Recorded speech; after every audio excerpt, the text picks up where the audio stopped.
హల్లెలూయా. దేవుడిచ్చిన మహాకృపను బట్టి, ప్రేమను బట్టి ఈ దినము దేవుడు మనతో మాట్లాడుతున్న అంశం ఏంటంటే, యెహోవా తన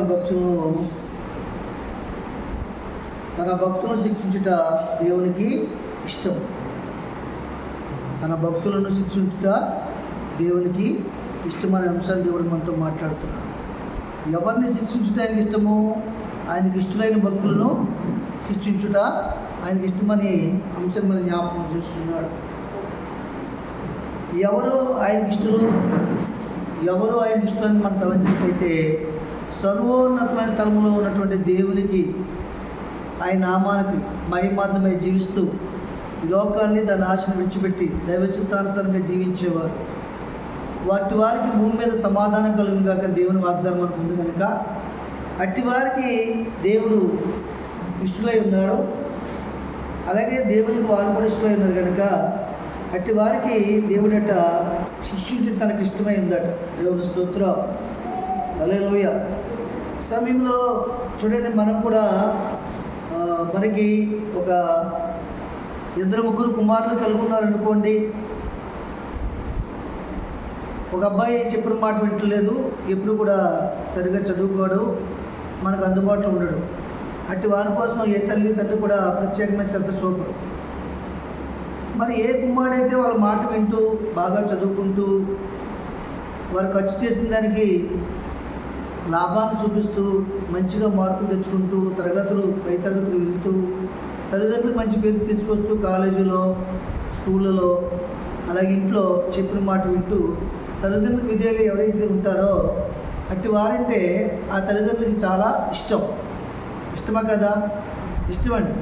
అయితే కొన్ని సందర్భాల్లో పై తరగతికి వెళ్ళిన తర్వాత, కాలేజీ లెవెల్కి వెళ్ళిన తర్వాత ఇన్ని సంవత్సరాలకు ఇష్టంగా పెంచిన పిల్లల్ని, ఆ అబ్బాయిని విడిచిపెట్టవలసిన అవసరం వస్తుంది. ఎందుకు అవసరం వస్తుందంటే, పై చదువులకి వెళ్ళి అతని లైఫ్లో చక్కగా ఒక ఉన్నతమైన స్థానాన్ని సంపాదించుకోవాలని తల్లిదండ్రుల యొక్క ప్రేమను ఆ విధంగా వెల్లడి చేస్తూ ఉన్నతమైన స్థానాన్ని కల్పించిన ఉద్దేశంతో అప్పటి వరకు కూడా తన చేతి వంట తిన్నటువంటి కుమారుడిని హాస్టల్ వంటికి అలవాటు చేస్తుంది తల్లి. దేవుని స్తోత్రం. ఆ తండ్రి కూడా అప్పటి వరకు ఆనుపాను చూసుకుని కావాల్సినవన్నీ ఇచ్చిన వ్యక్తి హాస్టల్లో జాయిన్ చేస్తారు. వేరే స్టేట్లో, వేరే పట్టణాల్లో జాయిన్ చేస్తారు. అక్కడ ఒకటి ఉంటే ఉండదు, సరైనటువంటి ఫుడ్ ఉండదు, సరైన వసతులు ఉండవు. అయినా సరే అప్పుడు ఆ అబ్బాయి బాధపడుతుంటాడు. హాస్టల్లో తాలూకు అకామిడేషను తనకి అలవాటు లేక వెళ్ళిన కొత్తలో వీళ్ళకి ఫోన్ చేసి చెప్తుంటాడు, డాడీ నేను చాలా ఇబ్బంది పడుతున్నాను, మన ఇంటి దగ్గర ఉన్నట్టుగా లేదు అని డాడీ చెప్పడం ఫోన్ చేసి. అలాగే మమ్మీకి ఫోన్ చేశాను, మమ్మీ ఫుడ్ బాగోలేదు, ఇక్కడ వాటర్ బాగోలేదు, అకామిడేషన్ బాగోలేదు, చాలా ఇబ్బంది పడుతున్నాను అని చెప్పేసి తల్లిదండ్రులకి ఫిర్యాదు చేయడం జరుగుతుంది ఆ హాస్టల్ అకామిడేషన్ బట్టి. అప్పుడు తల్లిదండ్రులు ఏం చెప్తారంటే, ఏం కాదు నాన్న, నీకు ఏమైనా కావాలంటే అమౌంట్ అది పంపిస్తాం, నీకు నచ్చింది కొనుక్కుని తింది, కానీ నువ్వు అది విడిచిపెట్టి రావద్దు, నీ భవిష్యత్తు అంతా అక్కడే ఉంది. రాబోయే దినాల్లో శ్రేయస్కరమైనటువంటి జీవితం జీవించాలంటే, ఉన్నతమైన స్థానంలోకి వెళ్ళాలంటే ఈ కష్టాన్ని అనుభవించడం తప్పదు. నిజానికి నిన్ను విడిచిపెట్టి ఉండడం మాకు కష్టంగానే ఉంది. అయినప్పుడు కూడా మా ప్రేమను మేము అదుపు చేసుకుని, మా కష్టాన్ని అదుపు చేసుకుని నువ్వు బాగుపడాలని ఆలోచనకు పంపించాం. కాబట్టి ఇది నీకు శిక్షగా ఉండొచ్చు, ఇది నీకు వేదనగా ఉండొచ్చు, కానీ దీన్ని అనుభవించడానికి ఇష్టపడినట్టయితే ఒక దినము నువ్వు ఉన్నతమైన స్థానంలో ఉంటావు, మాకు కూడా ఘనత తీసుకొస్తావని తల్లిదండ్రులు చెప్పడం జరుగుతుంది. దేవునికి మహిమ కలుగుగా. అప్పుడు ఆ కుమారుడు ఆ మాటలకు విధేయుడై కష్టమైనప్పుడు కూడా భరించి చదువుకున్నప్పుడు ఒక ఉన్నతమైన కలెక్టర్ అవ్వచ్చు, ఒక ఉన్నతమైన ఇంజనీర్ అవ్వచ్చు, ఒక ఉన్నతమైన IPS ఆఫీసర్ అవ్వచ్చు, ఒక ఉన్నతమైన గెజిటెడ్ ఆఫీసర్ కూడా అవ్వచ్చు. అప్పుడు ఎవరికి లాభం? కష్టాన్ని భరించిన కుమారుడికే లాభం. అప్పుడు ఎవరికి ఘనత? తను చదివించిన తల్లిదండ్రులకి ఘనత. దేవునికి మహిమ కలుగుగా. అలాగే దేవుడు మనల్ని ఏ కష్టానికి అప్పగించినా, ఏ శిక్షకి పాత్రలుగా చేసినా ఉన్నతమైన మెట్టుకు నడిపిస్తుందని, ఉన్నతమైన స్థానానికి నడిపిస్తుందని, మన స్థితిగతులు మార్చడానికి మాత్రమే ఈ శిక్షకి అప్పగించాడని, మనలో ఇంకా కొంత అనుభవాన్ని తీసుకొచ్చి అనేకులకు మాదిరికరంగా దీవించడానికి ఈ శిక్షకి మనకి అప్పగిస్తుందని, ఆయన ప్రేమించి అప్పగిస్తున్నాడు తప్ప ద్వేషించి మాత్రము కాదని మన జీవితాలు మారాలని, మన పరిస్థితులు మారాలని, మన భక్తి మారాలని, మన విశ్వాసం గొప్పగా మార్చబడాలని, మనం ఆయన స్వారూప్యంలోకి మార్చబడాలని, ఆయన ప్రేమని లోకంలో ఎలా వెల్లడి చేయాలో తగిన అనుభవాలు తెలుసుకోవడానికే ఈ శిక్ష మన మీదకి వచ్చిన సంగతిని గ్రహించబద్దులమైనాం. ఆమె కనుక దేవుని అందుకని ఒక మాట చెప్తున్నాడు, చూద్దాం. యోబు గ్రంథము 5వ అధ్యాయం 17వ వచనంలో చూసుకున్నట్లయితే, దేవుడు గద్దించు మనుషుడు ధన్యుడు, కాబట్టి సర్వశక్తులకు దేవుని శిక్షను తృణీకరింపకము. దేవునికి మహిమ కలుగుగా. దేవుడు గద్దించు మనుషుడు ధన్యుడు, కాబట్టి నా పిల్లలారా, ఇదిగో దేవుడు మీకు ఇచ్చే శిక్షను మీరు తృణీకరించదు. ఎందుకంటే తండ్రి అయిన దేవుడు యేసుక్రీస్తుని లోకానికి పంపించి ఆయన సుఖపడతాడని, సుఖప్రదమైన జీవితం జీవిస్తాడని, ఆయనకి లోకంలో ఘనత ఉంటుందని, గొప్పతనాలు రావాలని, ఒక ప్రమోషన్ రావాలని, ఉన్నతమైన జీవితం కొరకు ఇక్కడ పంపించలేదు. ఆయన ఉన్నతమైన జీవితాన్ని అర్పించి ఏ విలువ లేని మనల్ని రక్షించి ఆయన రాజ్యానికి కోతలుగా చేయడానికి ఇక్కడ నిందలు, అవమానాలు, అనేకమైనటువంటి హేళనలు ఇక్కడ భరించినప్పుడు కూడా ఎందుకు ఆ శిక్షకి ఆయన శిరస్సు వంచి నమస్కరించి తండ్రి అయిన చిత్తాన్ని, దేవుని చిత్తాన్ని ఎందుకు జరిగించాడంటే మనల్ని యేసుక్రీస్తు ప్రేమిస్తున్నాడు కాబట్టి. మొట్టమొదటిగా యేసుక్రీస్తు తండ్రి అయిన దేవుని మాట ప్రేమించాడు. నీకు శిక్ష వస్తుందని చెప్పాడు. అయినప్పుడు కూడా సంతోషంగా మనం మధ్యకు వచ్చాడు. నాకు ఏమి జరిగినప్పుడు కూడా నీ చిత్తముని నీ భూలోకంలో జరిగించే మరలా నీ ఎదుగు నేను వస్తాను ప్రభు అని ఒక నిర్ణయం తీసుకుని మనం పెట్టే ప్రతి కష్టాన్ని, ప్రతి వేదనని, ప్రతి బాధని, ప్రతి నిందను కూడా ఆయన తట్టుకుని తోలుకుని ఆయన యాగము చేసి ఆ యాగాన్ని తండ్రి అయిన దేవుని సమర్పించి దాని సంపూర్ణతలోకి తీసుకొచ్చి మరణాన్ని బంధించి మరణ ముమ్ములను విరిచి పాతాళ లోకాన్ని పడద్రోసి పరలోక రాజ్యాన్ని స్థాపించి మనందరికీ కూడా ఉన్నతమైన మార్గం తీసుకెళ్తున్న దేవుడే తన శిక్షని ఏం చేసినా భరించాడు, సహించాడు, మనకి విడుదల ఇచ్చాడు. ఆమె కాబట్టి దేవుడు గద్దించు మనుషుడు ధన్యుడట. చూడండి, ఒక దినము సౌలు మహారాజు ఆయన రాజుగా ఉన్నప్పుడు నా బలము, నా శక్తి, నా ధనము, నా అధికారం అనుకుని యూదులందరినీ కూడా ఇబ్బంది గురి చేసి గర్భిణీ స్త్రీలను చూడకుండా గుర్రాల ధర తొక్కించి చంపించి నానా హింసలు పెట్టాడు. ఒక దినాన దేవుడు అతన్ని ప్రణాళికలో తీసుకున్నప్పుడు అతను దమస్కు పట్టణానికి ప్రయాణం చేసి వెళ్తున్నప్పుడు ఆయనకు ఒక స్వరం వినిపించింది. సౌలా సౌలా, ఎలా నువ్వు నన్ను హింసిస్తున్నావు అన్నాడు. నేను నిన్ను ఇక్కడ హింసిస్తున్నాను ప్రభువా అన్నాడు. నా ప్రజలైన వారిని హింసించట్లేదా? నా ప్రజలైన వారిని హింసిస్తే నన్ను హింసించట్లే కదా అన్నట్టు గద్దించాడు లేదా? గద్దించింది. ఎప్పుడైతే దేవుడు గద్దించాడో ఒక శిక్ష వచ్చింది ఆయన. ఏంటి శిక్ష? సూర్యుడు విపరీతమైన కాంతితో వచ్చినప్పుడు ఆ వెలుగులోంచి దేవుడు మాట్లాడుతున్నప్పుడు ఆ వెలుగును చూడలేక తన కన్నులకు గుడ్డితనము కలిగింది. ఆమె ఆ శిక్ష నాకు మేలనుకుని అననీయ దగ్గరికి వెళ్ళమన్నాడు. అననీయ దగ్గరికి దేవుడు మళ్ళా వెళ్ళమని చెప్పాడు. దమస్కు పట్టణంలో వెళ్ళే పట్టణంలో అన్నయ్య నా భక్తుంటాడు, అతనింటికి వెళ్ళు, అతను నీకు బాగు చేస్తాడని చెప్పాడు. ఆ మాటను నమ్మి విశ్వసించి దేవుని యొక్క స్వారూప్యం చూసిన తర్వాత తన గచ్చ జీవితం అంతటిని కూడా త్రోవలోని విడిచిపెట్టి వారు మనసు కలిగి అననీయ దగ్గరికి వెళ్ళాడు. అననీయ దగ్గరికి వెళ్ళినప్పుడు ఆయన దేవునితో మాట్లాడుతున్నాడు. గదిలోకి వెళ్ళి, దేవా, ఈ ప్రజలైన వారిని ఎంతగా హింసించాడో, ఎంతగా ఏళన చేశాడో, ఎంతగా మరి బాధ పెట్టాడో అన్నీ చూసి కూడా ఇతను బాగు చేయమని చెప్తున్నావు నువ్వు అని అననీయ దేవునితో మాట్లాడుతున్నాడు. అననీయతో దేవుడు మాట్లాడుతున్నాడు. అననీయ, నా నామము నిమిత్తం ఎన్నెన్ని శ్రమలు అనుభవించవలసి ఉందో ముందు నువ్వు చూద్ది. కానీ నా నామము నిమిత్తము ఎన్నెన్ని శ్రమలు అనుభవిస్తాడో ముందు నువ్వు చూద్ది. కానీ అందువల్ల నా సాధనంగా ఇతన్ని ఏర్పరచుకుని ఎదురు పంపున్నాను. నువ్వైతే ఇప్పుడు కార్యము చేసి అతన్ని స్వస్థపరచని చెప్తాడు. దేవునికి మహిమ కలుగుగా. హల్లెలూయా. అలాగ అననీయ చేసినప్పుడు అతని కన్నుల పొరలు రాలిపోయి మరి ఆత్మ సంబంధమైన నేత్రానికి మారు మనసు, బాహ్య సంబంధమైన నేత్రానికి ఒక కనువిప్పు అనేది అక్కడ రావడం జరిగింది. అప్పటి నుంచి జీవన సువార్తను ప్రకటించి మరి మరణించిన వరకు కూడా ఒకటి తక్కువ ముమ్మారు 40 దెబ్బలు తిని రంపముల చేత కోయబడి ఏమండి ఓడలో ప్రయాణంలో హింస పొంది ఆకలితో ఆలోచిస్తూ మరి జైల్లో పెట్టిస్తూ ఎన్నో హింసలు పడ్డాడు. అవునా లేదా? కారణం ఈరోజు ప్రపంచంలో ఒక నిజమైన భక్తుడిగా, ఒక గొప్ప భక్తుడిగా, యేసుక్రీస్తుని పోలి జీవించిన వాడు ఆయన ఒక్కడైన సంగతిని ప్రపంచమంతా గుర్తిరిగే గొప్ప ఘనతలో ఉన్నాడు. దేవునికి మహిమ కలుగుగాక. హల్లెలూయా. కనుక దేవుని మార్గంలో మనం యథార్థంగా జీవిస్తున్నప్పుడు, తిన్నగా ఆయన వైపు తిరిగి జీవిస్తున్నప్పుడు, మనము ఏదైనా ఒక ఉద్దేశం కలిగి, ఒక ప్రణాళిక కలిగి, ఏమండి ఒక ఉద్దేశం కలిగి, ఒక ప్రణాళిక కలిగి మనం నిర్ణయం తీసుకున్నప్పుడు అపవాది ఏం చేస్తాడంటే మనల్ని టార్గెట్ చేస్తాడు. టార్గెట్ చేసినప్పుడు దేవుడు మన భక్తి తెలుసు కాబట్టి, మన విశ్వాసం తెలుసు కాబట్టి మనం నిలబెడతాడు. ఎవరి ముందు? అపవాది ముందు నిలబెడతాడు. ఇగో నా కుమారుడి విశ్వాసం నాకు తెలుసు, నా కుమారుడి ధైర్యం నాకు తెలుసు, నా కుమారుడి యొక్క భక్తి నాకు తెలుసు, ఇదిగో నా కుమారుడు నిలబడుతున్నాడు, నువ్వేం చేయదలుచుకుందావు చేయని ఒక సవాలుగా దేవుడు మనల్ని నిలబెడతాడు.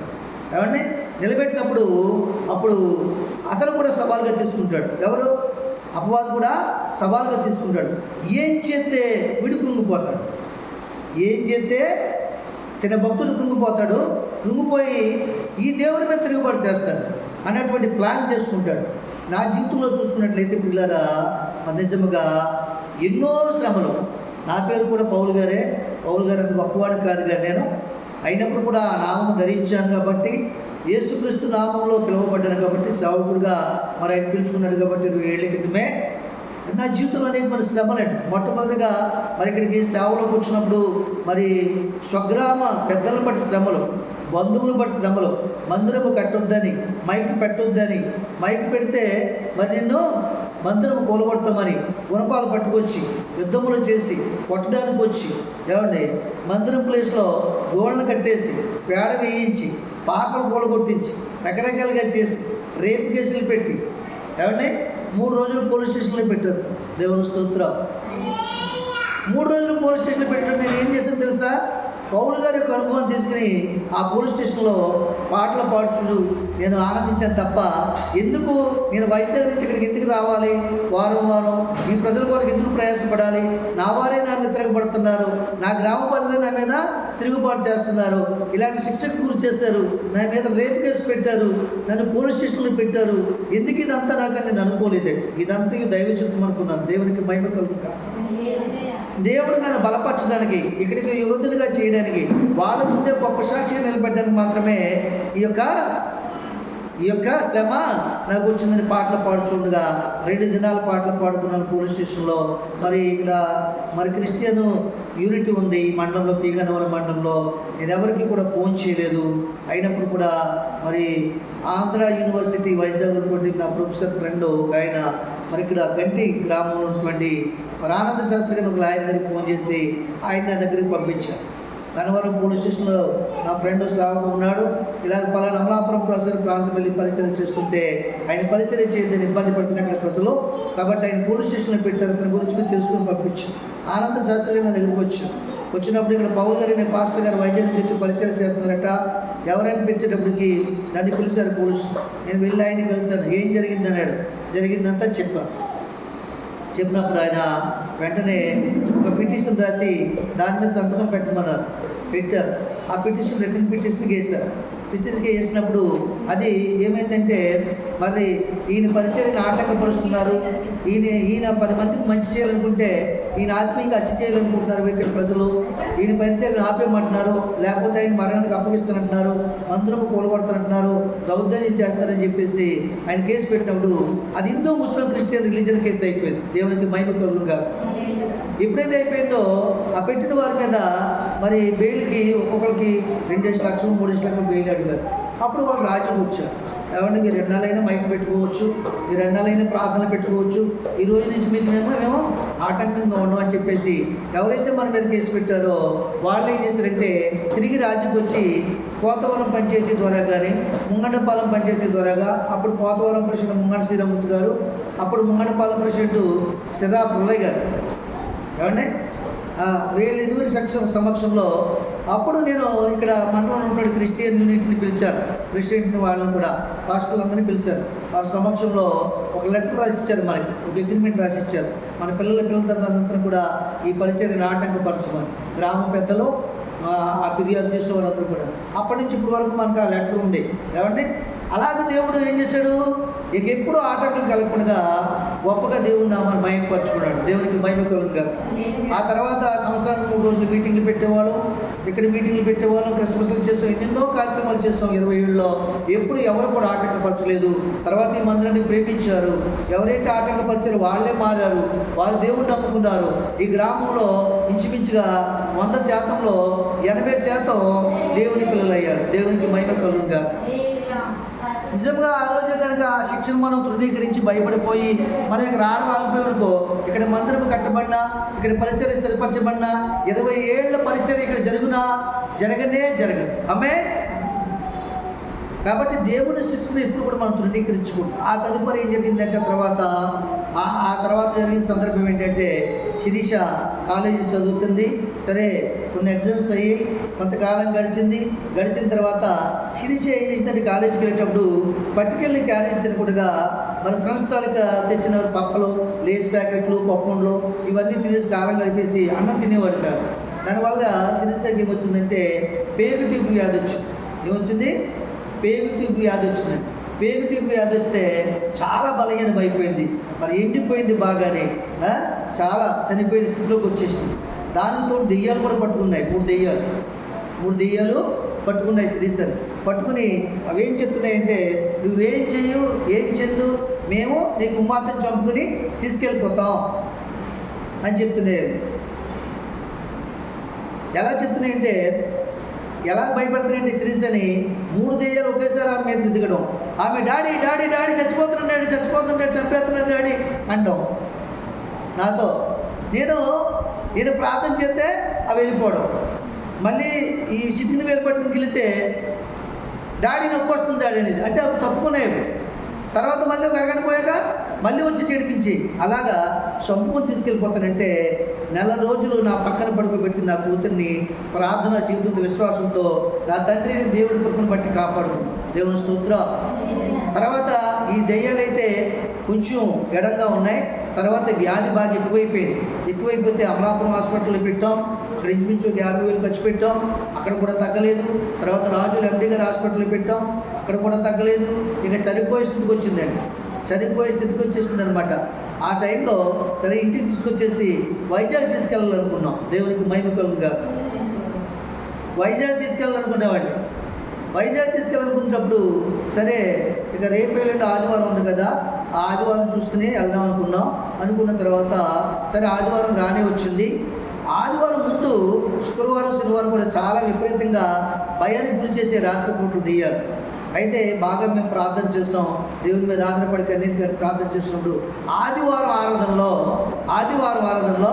ఆరాధన జరుగుతుండగా నాకు నమస్కారం పెట్టి అవి సాక్ష్యం ఇచ్చే దెయ్యాలు ఏమని, నీ వంటి భక్తుని మేము చూడలేదు, నీతో మేము పోరాడలేము, దేవుడు నీ పక్షంగా పరిపూర్ణంగా ఉన్నాడు, కాబట్టి నీ కుమార్తెని విడిచిపెట్టి వెళ్ళిపోతున్నావు అని విలువెల్లాడించి కింద పడేసి ఆరాధనలోనూ వెళ్ళిపోయాయి. దేవునికి మహిమ కలుగు. చెప్పలు కూడా దేవుని మహిమ కలుగుతాం.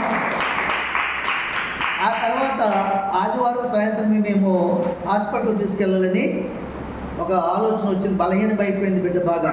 ఏమండి బలహీనమైపోయినప్పుడు అప్పుడు మేము హాస్పిటల్ తీసుకెళ్దామని వ్యాన్లు ఎక్కించి తీసుకొస్తుంటే అప్పుడు ఇంక మందిరం ఇక్కడ కట్టపడలేదు. తీసుకొస్తుంటే కోరుకుంటే వేసినట్టు గారు పాస్టర్ గారు ఇలాగ వెళ్తున్నప్పుడు పాపను చూసి ఆగినప్పుడు ఆయన కూడా వచ్చి ప్రార్థన చేశాడు. అప్పుడు వ్యాన్లు ఎక్కించుకున్నాం. సమయం 6 అయిందప్పుడు సాయంత్రం. పాస్టర్ గారు నేను బయలుదేరాం. సహోదరి జయం వచ్చింది, తన చేతిలో ఉన్నది ఏదో మాకు సహాయం చేసింది. కొంతమంది ప్రార్థన చేశారు. మేము పాపం తీసుకుని వెళ్ళాం. రావులపాలెం వెళ్ళేటప్పటికి రావులపాలెం పోలీస్ స్టేషన్ దగ్గర బస్ స్టాప్ దగ్గరికి వెళ్ళేటప్పటికి పాప చనిపోయినట్టుగా అయిపోయింది, ప్రాణం లేకుండా. శిరీష మెదలట్లేదు, కదలట్లేదు, ఊపిరాట్లేదు. నేనేమో ఎదురు డ్రైవింగ్ చేస్తున్నాను వ్యాను, వెనకాలేమో పాస్టర్ గారు ఏడుతుంది. ఆ పోలీస్ స్టేషన్కి వెళ్ళేటడికి యావండి యావండి అని పిలుస్తుంది. ఏం జరిగిందని అన్నారు. పాప చచ్చిపోయిందంటే ఏడుస్తుంది పాస్టర్ గారు. నేను బండి ఆఫ్ చేసి వ్యాన్ ఆఫ్ చేసి వెనక్కి వచ్చి డోర్ చూస్తే ఊపిరాట్లేదు, పాప మాట్లాడట్లేదు, కళ్ళు చూస్తున్నాయి కానీ జీవమో కనబట్టలేదు. అప్పుడు ఆ పాప బాడీ మీద పడి నేను కలిసి ప్రార్థన చేయగా డాడీ అని పిలిచింది. మళ్ళీని ఊపిరి వచ్చింది. మళ్ళీ చెప్పలు కూడా దేవుడికి మహిమపరచండి. ఆ కొన ఊపిరితో ఉన్న కుమార్తెని వైజాగ్ తీసుకెళ్ళాం. వైజాగ్ రాత్రంతా నేను పాటలు పాడుతూ ఎదుర ప్రయాణం చేశాను. రాత్రంతా ఒళ్ళే పెట్టుకుని కుమార్తెని ప్రార్థన చేస్తూ స్తోత్రం చెల్లిస్తూ తల్లి ఆశ్రమం గారు ఆ రాత్రంతా అలా గడిపి తెల్లవారు 3 గంటలు వైజాగ్ వెళ్ళిన తర్వాత బంధువులను కలిసిన తర్వాత మా మేనాళ్ళని కలిసాం, దయాని వాళ్ళని కలిసిన తర్వాత కేజీహెచ్కి తీసుకెళ్ళకుండా ఇది టీబీ కాదని చెప్పేసి మేము టీబీ హాస్పిటల్ చిన్నవాటర్లో ఉంటుంది వైజాగ్లో. నాకు తెలుసు hospital, TB hospital, eye hospital, గుంత హాస్పిటల్ కలిసి ఉంటుంది. అక్కడికి వెళ్ళాం. అక్కడికి వెళ్తే వాళ్ళు ఇక్కడికి దీని ట్రీట్మెంటు ఇది అక్కడ చేయాలి కేజీహెచ్ అని చెప్పేసి అక్కడికి ట్రాన్స్ఫర్ చేస్తే 6 గంటలకు మళ్ళీ కేజీహెచ్కి వెళ్ళాం. జాయిన్ చేసుకున్న తర్వాత ఒక దినము గడిచిన తర్వాత ఒక డాక్టర్ గారు వచ్చారు. ఆ డాక్టర్ గారు యవ్వనస్తుడు, ఆయన టేకప్ చేశాడు వైద్యాన్ని. టేకప్ చేసిన తర్వాత మరి దేవుని సందులో మరి డయాలసిస్ చేశారు. ఫస్ట్ డయాలసిస్ అదేంటిది పైప్ పెట్టి కట్టిస్తారు డయాలసిస్ అనేది, ఏదో కొత్తగా అది చేశారు. పైప్ పెట్టి కట్టించిన చాలా బలహీనం అయిపోయింది. దేవుడు మీకు ప్రార్థన డాక్టర్ దగ్గరికి వెళ్ళినప్పుడు ప్రార్థన, లోపల నుంచి బయటకు వచ్చినప్పుడు ప్రార్థన, మరి అలాగే ఏదైనా మాటలు అయితే ప్రార్థన, ఏదైనా ఇంజక్షన్ చేస్తుంటే ప్రార్థన, సెలన్స్ పెడుతుంటే ప్రార్థన. ఇదే మాకు ఆయుధం. ఇలా ప్రార్థన చేయగా మరి ఎవరి కుమార్ టేకప్ చేసి మరి 4 రోజుల తర్వాత శిరీషాన్ని బాగు చేశాడు దేవుడు. చెప్పకూడదు. శవాన్ని తీసుకెళ్ళాం, మనిషిగా తీసుకొచ్చాడు. ఆ తర్వాత అప్పటి నుంచి ఇప్పటి వరకు కూడా ఆ పేగు వ్యాధి రాబట్టే ఆ తర్వాత ఆ అమ్మాయికి దేవుడి కృపను బట్టి మరి మ్యారేజ్ చేసాం కూడా వ్యాధిని బట్టి ఇప్పటి వరకు కూడా గర్భఫలం అనేది చాలా లేట్ అవుతుంది. దేవుని చిత్తం ఎప్పుడు ఆయన చిత్తం ఎప్పుడు ఉంటప్పుడు గర్భఫలము ఇచ్చి బహుమానము ఏమండి, మరి ఆయన స్వాచ్ఛము కుమారుడు కనుక దేవుడి సంతానంలో ఆయన చిత్తం ఎప్పుడైతే అప్పుడు జరుగుతుంది. అలాగే నా జీవితంలో మళ్ళా 2వ శ్రమ. ఇదేంటిది? రెండోది. మొదటిది సంఘశ్రమ, సంఘాన్ని బట్టి శ్రమ, సేవను బట్టి శ్రమ. 2 కుటుంబంలో కుమార్తెను బట్టి శ్రమ. 3వది నాకే శ్రమ.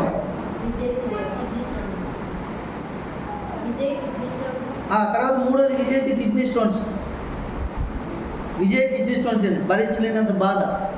ఏమండి, వాడిని కూడా చాలా కుంగదీసేసింది. ఇంచుమించు 2 నెలలు 3 నెలలు బాధ పెట్టింది. చాలా చోట్ల తిప్పాం, దేవుడు ముట్టి సొంతపరిచాడు.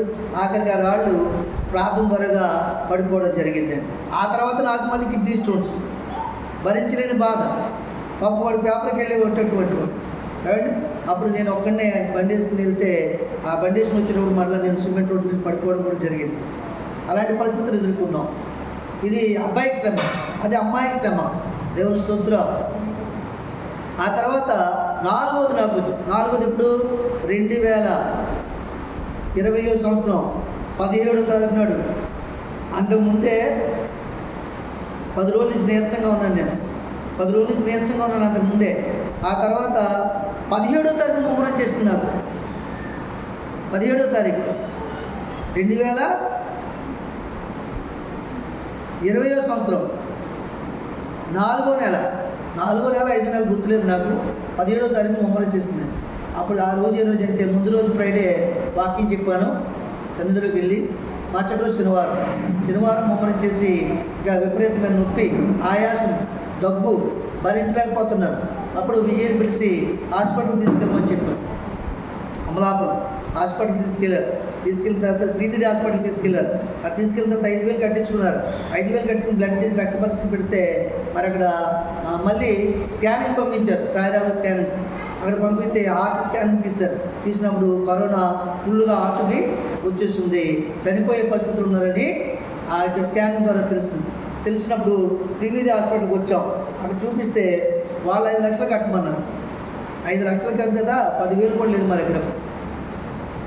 అప్పుడు మా దగ్గర డబ్బులు లేదంటే కిమ్స్ హాస్పిటల్కి జాయిన్ చేసుకోమన్నారు. వెళ్ళిపోయి అక్కడ 5,000 తీసుకున్నారు, బ్లడ్ టెస్ట్ చేశారు, కరోనా ఉంది అని చెప్పేశారు, అంతే, ఇంకేమీ లేదు మాకు. సరే కిమ్స్ హాస్పిటల్కి వెళ్ళాం. కిమ్స్ హాస్పిటల్కి వాళ్ళు ఏమన్నారు, మేము గవర్నమెంట్ హాస్పిటల్ రిపోర్టే సేకరిస్తాం తప్ప ప్రైవేట్ సాయిరాబా స్కాన్ మేము సేకరించాం, అది మాకు నిర్ధారణ కాదు, అయినా కాలేదు, ఇందులో జాయిన్ చేసుకోమని చెప్పారు. అప్పటికే రాత్రి 8 అయింది. అప్పటికే విపరీతమైన బాధపడుతున్నాను, చావు బ్రతుకుల మధ్య అల్లాడుతున్నాను నేను. అప్పుడు మరలా నేను మా అబ్బాయికి ఏం చెప్పానంటే, విజయ్కి, బాబు గవర్నమెంట్ హాస్పిటల్ తీసుకెళ్ళిపోమని చెప్పాను. మన గవర్నమెంట్ హాస్పిటల్ తీసుకొచ్చాను. అక్కడ ఒక మనుషులు కూర్చునే సిమెంటు ఇది ఉంటుంది కదా సీటు, దాని మీద పడుకోబెట్టారు నన్ను. సరే హాస్పిటల్లోకి వెళ్ళారు వీళ్ళు. హాస్పిటల్లోకి వెళ్ళి జాయిన్ చేయడానికి వెళ్తే బెడ్ సెట్ ఖాళీ లేవు. రాత్రి 11 గంటలకు ఖాళీ అయింది. రాత్రి 11 గంటలకి, ఇది పొద్దున 10 గంటలకి వెళ్ళిన హాస్పిటల్కి. సాయంత్రం వరకు బాధపడుతూనే ఉన్నాను. మన సాయంత్రం 7 గంటలకి 8 గంటలకి గవర్నమెంట్ హాస్పిటల్కి వెళ్ళాను. 11 గంటల దాకా అల్లాడుతున్నాను నన్ను ప్రాణంతో. అప్పుడు ఒక బెడ్ ఖాళీ అయితే అప్పుడు నన్ను తీసుకెళ్ళి జాయిన్ చేసిన వెంటనే పెద్ద ఇంజక్షన్ వేశారు. ఇంజక్షన్ కొంచెం నెమ్మది వచ్చి పండుకున్నాను. ఆ తర్వాత 2వ రోజు మరలా విపరీతమైన నొప్పి, ఏమి తినబుద్ధి కాదు, ఆయాసం, దగ్గు, విపరీతమైన పరిస్థితి, ఇలాగ బాధపడతాను. ఇంజక్షన్లు చేస్తున్నారు, టెస్టులు చేస్తున్నారు, అన్నీ చేస్తున్నారు. నా పక్కన ఉన్న వాళ్ళు 2-3 చనిపోతున్నారు. ఆ చనిపోయిన మీద వాళ్ళ కొంత దుప్పటి వేయట్లేదు, క్లాత్ వేయట్లేదు, అలాగే ఉంచేస్తున్నారు. వాళ్ళ మీద వాళ్ళని ఏదో మా మీదకి వస్తున్నాయి. ఆ పరిస్థితులంతా కూడా శవాలు పంపుకొట్టడం, భయంకరమైన పరిస్థితి. పెద్ద వార్డు అది. ఆ వార్డు అంతా కూడా రోజుకి 2-3 చనిపోయేవారు. అయితే ఆ పరిస్థితులు అనుభవించేవాడు. విజయం వచ్చి పాపం మరి ఇక్కడ పాస్టర్ గారు ఇక్కడ ఉండేవారు. మా దగ్గరికి ఎవరు రానిచ్చేవారు కాదు, క్వారంటైన్లు పెట్టి ఎవరు రానిచ్చేవారు కాదు కదా. మన గ్రామం అంతా కూడా వెలివేసినట్టు చూసేది. సంఘపెట్టలు కూడా చాలామంది ఇంటికి వచ్చేవారు కాదు. ఒక్కొక్క బిడ్డ ఇంటికి వస్తుంటే ఆ బిడ్డను కూడా ఆపేస్తారు, గద్దించి బుద్ధి చెప్పి, వాళ్ళ ఇంటికి వెళ్ళి మా ఇళ్ళలోకి ఏదైనా వ్యాధి తీసుకొస్తావు నువ్వు అని చెప్పేసి ఆమె తోడుకోవడం లేకుండా చేస్తారు. అలా జరిగింది. ఆ రోజుల పరిస్థితులు అలాంటివి సమాజంలో. కాబట్టి వాళ్ళని తప్పుపట్ట అలా జరిగిందండి. అయితే 2వ రోజు జరిగింది, 3వ రోజు జరిగింది, మరి 4వ రోజు నాకు మరలా టెస్ట్ పెట్టారు. 4వ రోజు మరలా టెస్ట్ పెట్టారు. అప్పటికే విపరీతమైన నొప్పి, ఏమీ తినలేకపోతున్నాను. మందులు ఏంటిది ఆక్సిజన్ కూడా పెట్టట్లేదు. ఒక నైట్ వెళ్ళి ఆర్డర్ చేశాను నర్సు గారి దగ్గర. నేను ఈనాడులో పనిచేస్తున్నాను, మీరు నాకు ఆక్సిజన్ కూడా పెట్టట్లేదు, నేను ఈనాడు ప్రసవాలు తీసుకొస్తానని చెప్పేసి అలా చేసేటప్పటికి ఇప్పుడు ఫోన్ చేశారు. ఫోన్ చేసి భయపడిపోయి చనిపోయినామనుకుని ఇప్పుడు ఫోన్ వచ్చింది అని చెప్పేసి. కాబట్టి ఆ విధంగా జరిగేటప్పటికి సరే నేను అది కంట్రోల్ చేసిన తర్వాత ఆ రోజు రాత్రి 4వ రోజు రాత్రి మరి విపరీతమైన నొప్పి, చనిపోయే పరిస్థితుల్లో ఉన్నాను. మంచం మీద కూర్చున్నాను. విపరీతమైన గుండె నొప్పి వచ్చి కట్టుకోలేకపోతే గుండె పట్టుకుని ప్రార్థన చేసుకున్నాను, ఏడుస్తూ, ప్రభువా నీ చిత్తం మీద నేను బ్రతికించేయాలి, అంటే ఈ రాత్రి నువ్వు తీసుకెళ్ళిపోని చెప్పేసి అన్నప్పుడు నువ్వు నెహెమ్యా గ్రంథం చదువు అని చెప్పేసి దేవుడు నాకు మాట వినిపిస్తుంది. అప్పుడు నెహెమ్యా గ్రంథం తీశారు. 1 నుంచి 6 అధ్యాయాలు చదివి పడుకున్నాను. ఎప్పుడు పడుకున్నాను తెలియదు. ఆ తర్వాత ఒక రాక్షసి వచ్చి పెద్ద కత్తి తీసుకొచ్చి నా గుండెల మీద ఇలా వధిస్తున్న సమయంలో ఒక గొర్రె పిల్ల వచ్చి నా గుండెల మీద పడింది. వెంటనే ఆ రాక్షసి ఆ గొర్రె పిల్లను వధించగానే ఆ గొర్రె పిల్ల రక్తం అంతా కూడా ఆ హాస్పిటల్ గ్రౌండ్ అంతా కూడా, ఆ వార్డు అంతా కూడా కిటికీల వరకు నిండిపోయింది. మొత్తం హాస్పిటల్ అంతా కూడా బ్లడ్ కిటికీల వరకు కూడా నిండిపోయేటప్పటికి అప్పుడు నా తండ్రి అయిన దేవుడు, నా ప్రభు అయిన క్రీస్తు, నన్ను ప్రేమించిన యేసయ్య నా ఎద్దకు వచ్చాడు. ఆయన నడుచుకుని ఆ రక్తంలో నడుచుకుని ఎద్దకు వచ్చాడు. అది లేవదీశాడు. ఆ రక్తంలో ఆయన డబల్ తీసి మరి ఉంచి దాన్ని మొత్తం ఈ తల నుంచి పాదం వరకు కూడా తుడిచి అది కౌగులించుకుని పడిపోయిన మందిరములు కట్టాలని ముందు నెహెమ్యా గ్రంథం చదవవు కదా, ఇదిగో నా మందిరమైన మనుషులు కట్టాలి, నా కొరకు నువ్వు జీవించాలి, అందువరకు నేను బ్రతికిస్తున్నా చెప్పి నాతో చెప్పి దేవుడు నా ఎదురు నుంచి వెళ్ళిపోయాడు. వెంటనే తెలివి వచ్చింది. లేచి చూస్తే రక్తము కనబట్టలేదు, యేసయ్య కనబట్టలేదు, గొర్రె పిల్ల కనబట్టలేదు, రక్తము కనబట్టలేదు, రాక్షసు కనబట్టలేదు, కత్తి కనబట్టలేదు. విపరీతమైన వణుకు పడుతుంది, విపరీతమైన ఆకలి, విపరీతమైన దప్పిక పడుతుంది నాకు. ఆమె వెంటనే ఆ పక్కన చాలా పళ్ళు ఉన్నాయి, చాలా కాలం నుంచి 5-6 రోజులు తెచ్చిన పళ్ళు ఉన్నాయి. ఆ పండ్లన్నీ కూడా మరి దానిమ్మ పళ్ళు తినేసాను, 5 పండ్లు, మరి ద్రాక్ష పళ్ళు తినేసాను, మరి ఇంకా యాపిల్ పళ్ళు తినేసాను. ఇంచుమించుగా ఒక 2-3 మూటలు పండ్లు తినేసాను నేను. దేవునికి మహిమ కలుగును గాక. అప్పుడు నేను గొప్ప శక్తితో నింపబడ్డా. దేవునికి మహిమ కలుగును గాక. మరుసటి రోజు విజయం వచ్చేటప్పటికి సంపూర్ణ ఆరోగ్యంతో నింపబడ్డారు. దేవునికి మహిమ కలుగును గాక. మరుసటి రోజు 10 గంటలకు డాక్టర్ గారు వచ్చారు. డాక్టర్ గారు వచ్చి, అయ్యా మనం మీకు టెస్ట్ తీసుకెళ్ళాం కదా, ఆ టెస్ట్లో మీకు కరోనా లేదని తేలిపోయింది. ఇప్పుడు మీరు పసిపిల్ల వంట సమానము, ఇక్కడ మీరు ఎక్కువసేపు ఉండొద్దు, మీ వాళ్ళకు ఫోన్ చేసి మీరు ఇక్కడి నుంచి వెళ్ళిపోండి, ఇంటికి వెళ్ళిపోండి. ఎక్కువసేపు ఉన్నట్లయితే మీ మీద మరలా వైరస్, ఇక్కడ ఉన్న వైరస్ ప్రవేశిస్తుంది, మరలా కరోనా మీకు వస్తుంది, అర్జెంటుగా మీరు వెళ్ళిపోవాలి. డాక్టర్ గారు దాన్ని మందులు రాయించుకొని చెప్పేసి వారు చెప్పినప్పుడు వెంటనే విజయ్కి ఫోన్ చేశాను. విజయ్ త్వరపడి వచ్చాడు వ్యాన్ తీసుకుని. వచ్చిన తర్వాత నన్ను తీసుకెళ్ళి బాత్రూంలో తీసుకెళ్ళి స్నానం పానం చేయించి విజయ్ బట్టలు మార్చి మరి కిందకి తీసుకెళ్ళి కూర్చోబెట్టి మందులు రాయించి అన్నీ చేసి విజయ్ నన్ను తీసుకురావడం జరిగింది. తీసుకొస్తున్నాడు. మన్నానకులో నాకు కొత్త బట్టలు కూడా కొనుక్కున్నాను నేను. వచ్చిన తర్వాత మందిరం దగ్గర తీసుకొచ్చాడు. వెంటనే వ్యాన్ అక్కడ ఆఫ్ చేయించాను. ఆ త్రోవలో ఆఫ్ చేసి మందిరంలోకి వెళ్ళిపోయాను. ఇంట్లోకి వెళ్ళలేదు నేను. మందిరంలోకి వెళ్ళి మైక్ ఆన్ చేశాను. దేవునికి మహిమ కలుగును గాక, హల్లెలూయా హల్లెలూయా స్తోత్రం చెప్పాను, సాక్ష్యం చెప్పాను. దేవుడు నన్ను బ్రతికించాడు, నన్ను తిరిగి తీసుకొచ్చాడు. శుక్రవారం వెళ్ళాను, మరలా ఈరోజు శుక్రవారం వాక్యం చెప్పడం దేవుడు నన్ను తీసుకొచ్చాడని నేను సాక్ష్యం చెప్పినప్పుడు విన్న గ్రామ ప్రజలందరూ అనుకున్నారంట, 11 రోజులు క్వారంటైన్ కదా, 7 రోజులకు వచ్చేసినట్టు, శనివారం శుక్రవారం వచ్చేసినట్టు, ఆయన పారిపోయి వచ్చేసి ఉంటాడు, బాధ భరించడానికి వచ్చేసి ఉంటాడు, లేకపోతే పాస్టర్ గారికి మెంటలు వచ్చి ఉంటుంది, రకరకాలుగా అనుకున్నారు. అయినను నా దేవుడు గొప్పవాడు. ఆమేన్. అలాగే దేవుడి నామాన్ని మహిమపరిచి దేవుడు నన్ను గణపరిచాడు. ఆయన నామాన్ని గొప్ప చేసుకున్నాడు, నన్ను బ్రతికించాడు. ఇది కరపత్రాలు పంచాలి నేను. శిరీష గురించి కూడా కరపత్రాలు పంచాలి నేను. సంఘసాక్షి గురించి కూడా కరపత్రాలు పంచాలి నేను. రేపు మీటింగ్స్లో కరపత్రాలు పంచాలని ఆలోచన చేస్తున్నాను. ప్రార్థన చేయండి. మన జీవితంలో దేవుడు బిడ్డలకు శిక్ష ఇచ్చిన, సంఘం తరపున శిక్ష ఇచ్చిన, మనకే శిక్ష ఇచ్చిన, మన భార్యకి శిక్ష ఇచ్చిన, అది మేలు కొరకే అనుకోవాలి తప్ప కీడు కొరకని అనుకోవడం వీలు లేదు. కీడు కొరకని ఎవరు అనుకుంటారంటే భక్తి లేని వారు అనుకుంటారు, భక్తిహీనులు అనుకుంటారు. భక్తి కలిగిన వారు యోబు ఏమన్నాడు, యెహోవా యందు మేలు అనుభవించతగదా, కీడు అనుభవించతగదా, యెహోవా ఇచ్చిన యెహోవాయే తీసుకున్నాడు. ఏమంటే షద్రకు మేషాకు అబేద్నెగోలు వాళ్ళు శ్రమ పడ్డారంటే వాళ్ళ రాజ్యాన్ని మార్చడానికి, వాళ్ళు గణపరచడానికే శ్రమగా అప్పగించాడు అగ్నిగుండాన్ని. దేవునికి మహిమ కలుగును గాక. ఇంకా చాలా విషయాలు ఉన్నాయి, మరి వచ్చే భాగంలో మనం వివరించుకుందాం. ఆమేన్.